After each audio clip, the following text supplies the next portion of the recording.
Good morning, everybody. Aaron here with A.V.Astronomy. Now check this out. This is what came in the mail yesterday. The Askar FRA 300 Petzval apochromatic refractor. Now OPT was gracious enough to loan this to me to give you guys an unboxing and fair, candid, honest review, and that's what I intend to do. So let's get this thing unboxed and see what we got here.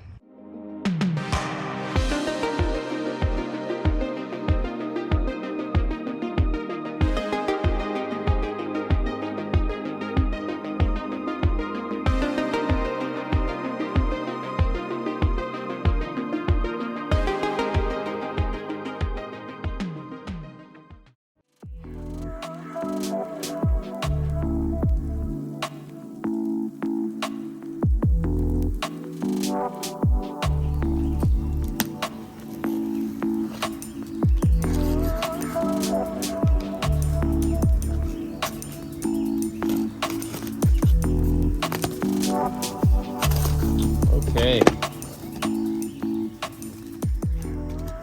First thing we have here is the inspection checklist and warranty card. Comes with a 1-year limited warranty.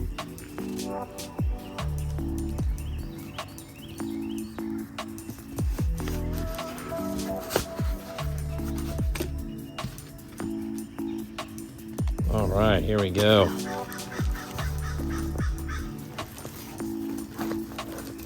Oh, wow. Beautiful. So as you can see, this comes with a really nice Vixen dovetail, okay, and saddle bar on the top, which is super convenient for attaching guide scopes or like the ASIR Plus and other accessories. Let's take a look at that front objective lens there. Beautiful. 60 millimeter diameter, 300 millimeter focal length at f5, and being a Petzval refractor, you do not have to fiddle with a focal reducer or field flattener, so that's a very nice bonus there.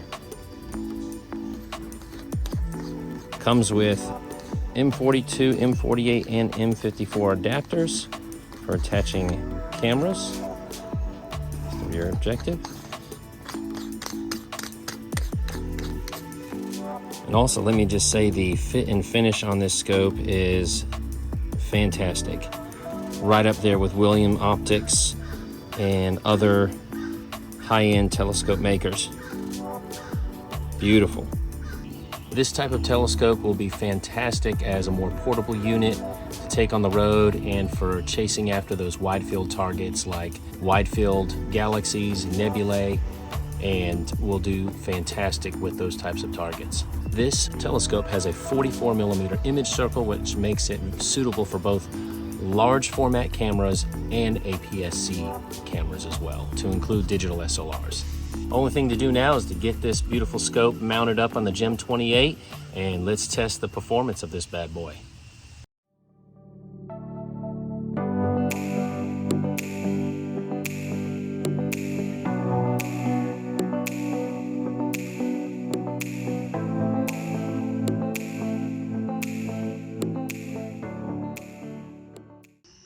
So I've already had one night of success with the FRA 300. Got some decent data, really pleased with what I'm seeing so far.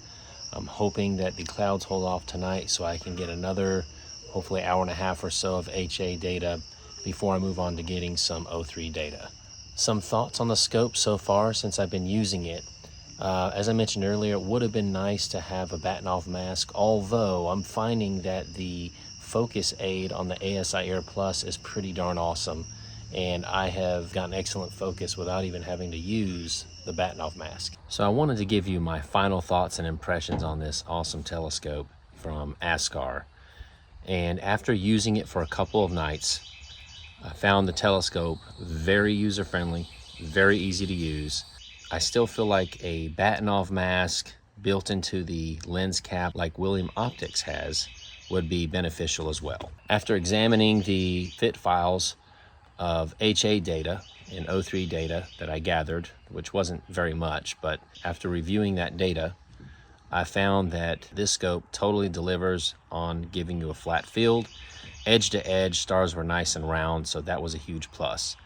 Everything, the data looked nice and sharp. The optics on this scope have proven to be very, very nice and right up there with my William Optics refractor and compared to other refractors that I've seen as well. So no complaints there. Like I said, the only thing that I really didn't like is it was more of an inconvenience, not so much a fault, was the lack of a Batinov mask. Other than that, I found this scope very user-friendly and very lightweight, very portable. Price-wise, this scope comes in around $949 US, which is similar to a setup that I have with like the Z61 plus the field flattener and reducer. And you know, it's within probably $100 or so of the price of this scope, so it's close. I think a more fair comparison would be like something like this scope with the William Optics Z71 with the field flattener. They're gonna both come in right around $900, and I'd say at that price point, for the performance you get, the package you get, it's a nice combination. It does not come with a hard shell case. Or even a soft shell case for that matter. So there's a -1 there as well, but it's, again, I don't think that's a deal breaker. And overall, I was very pleased with the scope, and I plan on getting as much data as I can while I still have it before I return it back to OPT. Want to thank OPT again for the opportunity to unbox and review this telescope on their behalf, so thank you, OPT. And also, I will be putting a link in the description below to OPT telescopes for this telescope if you are interested. If you are new to my channel, check out my other videos. I've got a ton of other videos on how-tos, unboxing and reviews, image processing tutorials, you name it, anything astrophotography. I've covered a lot of it. So if you've seen my work and you like my imaging style, be sure to check those out. And as always, guys, thanks for watching. Keep on looking up, keep on seeking, and until next time, clear skies. God bless. Take care.